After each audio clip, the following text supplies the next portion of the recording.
আসসালামু আলাইকুম বন্ধুরা, স্বাগতম জাকির ব্যাগ চ্যানেলে।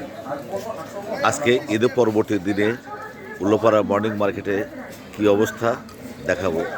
খরিদ্দার অর্থাৎ ক্রেতা বিক্রেতার আগমন কেমন দেখবো এবং দেখো আপনাদের সাথে, খাবার আমার সাথে।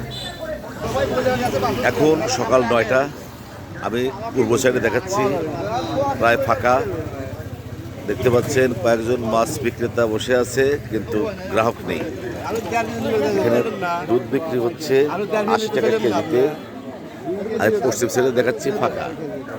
ঈদ পরবর্তীতে আজকের এই দিনে ক্রেতা বিক্রেতা দুজনেরই অভাব এই মার্কেটে। আজ তো ঈদের পরের দিন, খরিদ্দার পত্র কেমন? নাই, খরিদ্দার নাই।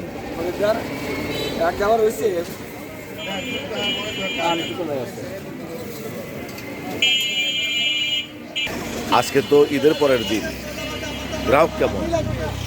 গ্রাহক নাই। মাছ কত করে? এটা 150 হলো 130। 150, 130। আমার জাপানি আপনার লেগে রাহা যাবি 120 টাকা। জাপানি 120 টাকা, মানে গ্রাহক নাই, দাম কমে গেছে একদম। বাটা বাটা 150 150 টাকা। টাকা কেজি।